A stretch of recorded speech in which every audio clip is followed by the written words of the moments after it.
Two people. One worked for 30 years. The second worked for 3 years. The second has 10 times more money. How is that possible? Michael Thornton and David Chung met in 1999. They worked at the same company. Same salaries, $70,000 a year each. Both saved money. Both planned for a decent retirement. Over 25 years have passed. David is still working. At 56, he gets up at 6 in the morning and drives to the office. He has $450,000 in his account. Not bad, but he still has to work at least another 10 years until retirement. Michael retired at 51. He is 55 now. He travels 6 months a year. His net worth is $2,400,000. In the next 30 minutes, you'll learn why classic financial advice is a trap for people over 45. Why compound interest won't save you if you started late. And most importantly, how to find your unfair competitive advantage. Even if you feel like time has passed you by, you might be making David's mistake right now. Saving diligently, waiting for compound interest to do its magic. This isn't motivational nonsense. This is math. Specific numbers. Real people. Let's start with David, the model employee. In the year 2000, he was 30. Salary $70,000 a year. He read all the personal finance books. Rich Dad, Poor Dad. The Millionaire Next Door. The Intelligent Investor. David did everything right. He saved 10% of his income in his 401k. He chose an S&P 500 index fund with rock-bottom fees. No stupid stuff, no crypto, no meme stocks, no RIS. Discipline, consistency, patience. For 26 years, he never missed a single contribution. The result? $450,000 in his account. Using the 4% rule, that gives him $18,000 a year in passive income. $1,500 a month. You can't live on that. He has to keep working. Michael, 46 years old in 2017. Same company, same salary. By then it had grown to $95,000. He had $180,000 in his 401k. A little less than David because he wasn't as consistent with saving. And then he was laid off. It seemed like a disaster. Losing your job in IT at 46 felt like a death sentence. Young developers were willing to work for half the salary. Michael was offered jobs for $50,000 to $60,000. A step backward. He turned down every offer. And he did something that changed everything. But before I tell you what it was, you need to understand one thing. The thing financial advisors don't talk about. The problem isn't that David did something wrong. The problem is the math. Take out your phone calculator right now. Let's do the math together. $7,000 a year, that's 10% of a $70,000 salary. The average return of the S&P 500 is about 10% annually, nominally. After inflation, closer to 7%. Over 26 years, with a 7% real return, that turns into roughly $450,000 to $500,000. Sounds impressive. But here's the harsh reality. There's the so-called 4% rule. You can safely withdraw 4% of your capital each year, and your money will last 30 years. By the way, the creator of this rule, Bill Benjen, recently revised his calculations and says the safe rate is 4.7%. And researchers at Morningstar at the end of 2025, on the other hand, lowered their recommendation to 3.9%.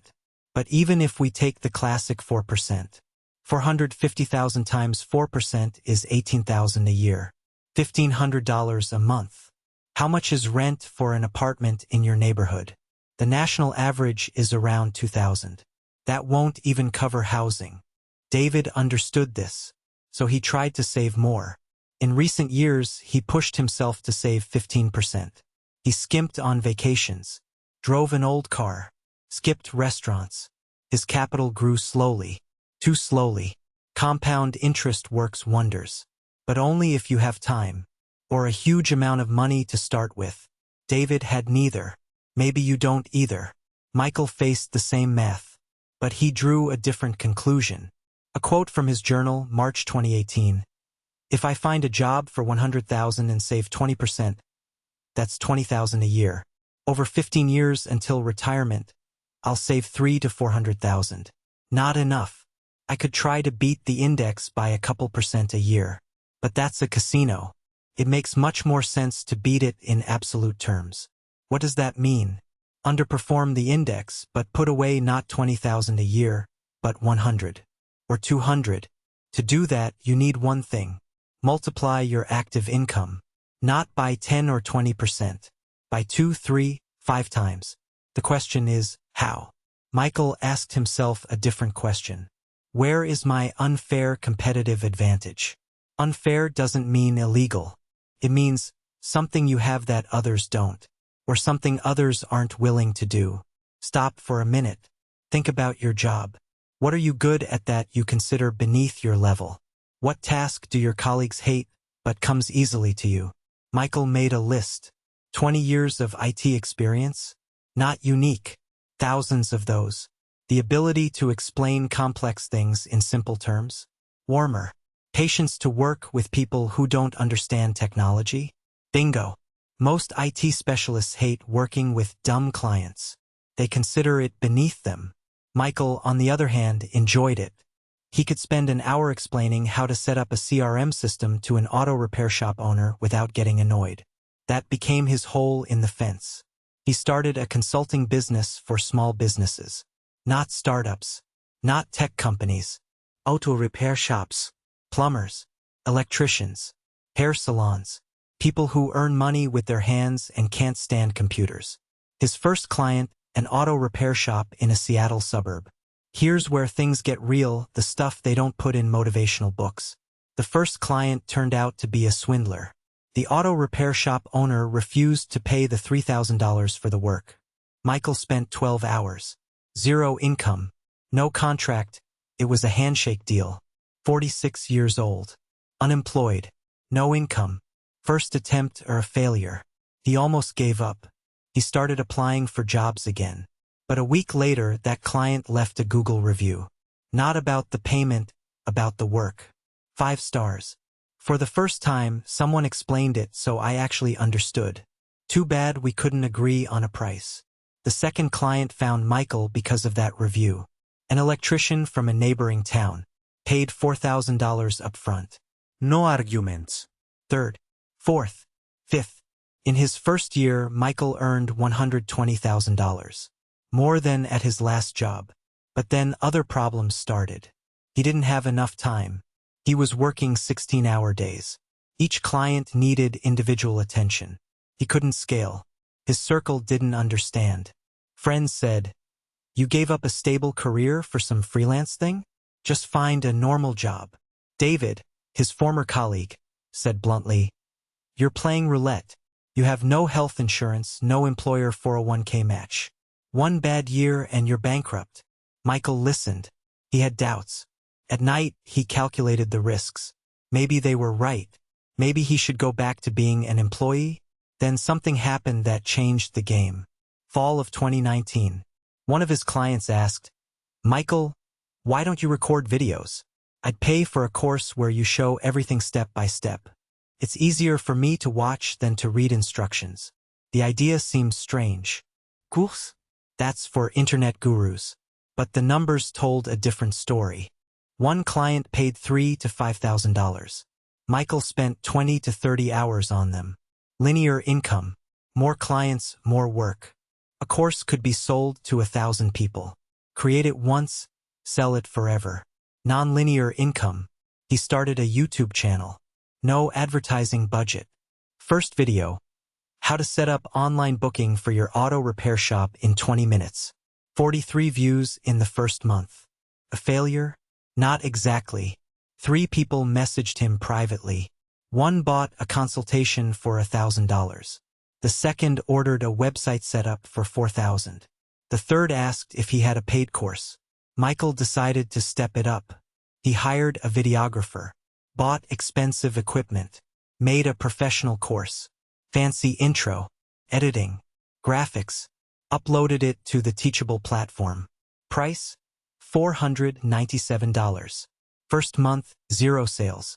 Second, 1. Third, 2. Failure. Cost to produce it, $12,000. Revenue from the course, $1,500. Have you ever lost money on a sure-thing business idea? The one that was supposed to take off but didn't? Michael went back to consulting. Thought maybe it's a sign. Maybe he just needed to work harder with clients. Take on more projects. Hire an assistant. The classic path. The safe one. He followed it for 3 months. Made $90,000 that quarter. A good result. But burnout came fast. Clients called at 10 p.m. On weekends. Demandait d'urgent fixe. Michael realized it was the same cage, just without a boss. One evening, he was reviewing his YouTube analytics. 43 videos. Total of 300,000 views. Not viral numbers, but steady. He noticed something strange. The professionally edited videos got fewer views than the ones he'd shot on his phone in 20 minutes. Why? The comments gave the answer. Thanks for not wasting time. Straight to the point. Finally, someone explains without fluff. You show the screen, not a studio. That's what we need. People didn't want polish. They wanted a solution to their problem. Fast. Without extra words. Remember this. When you create something for others, they aren't buying production quality. They are buying a solution to their pain. Michael deleted the expensive course. Recorded a new one. On his phone. 45 minutes of pure practical content. Price, $97. First month, 23 sales. $2,200. Second month, 61 sales. $5,900. Third month, 112 sales. $10,800. The curve went up. Beginning of 2020. Michael's income, $240,000 for the previous year. $120,000 from consulting. $120,000 from courses and YouTube. He made a decision. He stopped taking new consulting clients. Switched entirely to creating content. Friends thought he was crazy. You're turning down real money for YouTube? Algorithms change. You'll be left with nothing. David said, this is a pyramid scheme.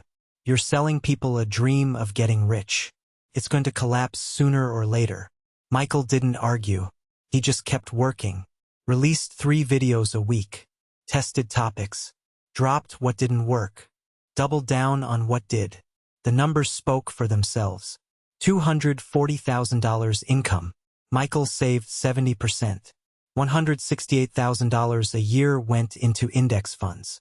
In 3 years, he accumulated what took David 26 years. March 2020. Pandemic. The whole world went into lockdown. Small businesses were dying. Auto repair shops, hair salons, restaurants, all looking for ways to survive. Michael ran a free webinar. How to move your business online in 1 week. 500 people registered. 300 attended. 120 bought his course immediately after the live event. $11,600 for 2 hours of work. He repeated the webinar. Then again. In April of 2020, he made $87,000. In May, $112,000. Annual income, $420,000. Michael was saving 80%. $336,000 a year. Compound interest? He didn't need it anymore. The absolute sums were doing the work. Now a different story. Sarah Mitchell. A nurse from Boston. 48 years old in 2019. Salary $68,000 a year. She had $120,000 saved after 20 years of work. Divorce ate up half her savings. She had $60,000 left. At 48, starting to save from scratch. Sarah could have stayed at the hospital. Worked until 65. Saved another $300,000 to $400,000. The standard path. Instead, she went to Alaska as a travel nurse. Specialization midwifery. High-paying contracts in remote hospitals. $170,000 a year plus free housing and meals. Almost no expenses. She saved 75%. About $127,000 a year. Harsh climate. Loneliness. 12-hour shifts. No personal life. 3 years without a real vacation. But the math doesn't lie. In 3 years, $380,000 in pure savings. Plus the $60,000 she had. Plus investment returns during that time. Total around $470,000. Sarah returned to Boston, made a down payment on a house, opened her own practice, 51 years old, financially independent. You might say that's luck. Michael found his niche. Sarah got lucky with a contract. The statistics say otherwise. According to research on people trying to start a side business after 45, the picture is stark. About 70% quit in the first year. Reason: they don't see quick results. 20% keep going but don't grow. Income remains symbolic. About 5 out of 100 reach replacement income, equal to their salary. And only 2 or 3 out of 100 achieve exponential growth. Michael isn't an exception. He's one of those 2 to 3%. But not because he was lucky, because he didn't quit after the first swindler, after the expensive course failed, after criticism from friends. Sarah, the same. She was one of hundreds of nurses who considered travel nursing. Most said no. Too far. Too cold. Too lonely. She just agreed to 3 years of discomfort. David competed in a red ocean, sold his time and skills for a salary. Like millions of others. Financial result average. Michael and Sarah found a blue ocean, a place with almost no competition, because most people aren't willing to pay that price. Here's the formula. For questions, write down your answers. First, what are you good at that you consider beneath your level? Second, what work do your colleagues hate but comes easily to you? Third, where is the market overpaying because supply is low? Fourth, what are you willing to do for 3 years straight before the results take off? The answers to these questions, that's your hole in the fence. Let's go back to the beginning. 2 people. One worked for 30 years. The second worked for 3 years at full capacity. David played by the rules, saved diligently, chose an index fund, took no risks, got average results. Michael broke the income architecture, found a market inefficiency, stepped outside the system, multiplied his active income, aggressively converted it into capital. The difference isn't luck. It isn't talent. It isn't starting capital. It's one decision. Stop competing where millions of people are selling the same thing. Find a place where your advantage is the law. And, most importantly, agree to the discomfort. If you're 45, 50, 55, classic advice doesn't work. Compound interest works wonders, but only over 20 or 30 years. You don't have that time. There's only one way out. Multiply your active income. Not by 10%. By 2, 3, 5 times. That doesn't mean working more. It means working somewhere else. A nurse can stay in a hospital for $65,000 a year. Or go travel nursing in Alaska and earn $170,000. Saving 70%. A teacher can teach in a school for $50,000. Or start an online Chinese tutoring business and make $20,000 a month. A programmer can write code for a corporation. Or teach small business owners who are willing to pay top dollar for simple solutions. The hole in the fence exists right now. While you're watching this video, someone is finding theirs. Tomorrow. Next week. Someone at 47. Someone at 52. The question isn't whether you're ready. The question is, will you start looking today? Or will you be sitting in an office 10 years from now? At 6 in the morning? At 65? And regretting that you didn't start? Write in the comments right now. What's your unfair competitive advantage? What can you do that you think is too simple?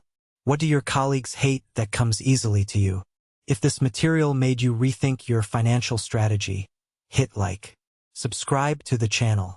Here we talk about money without the fluff.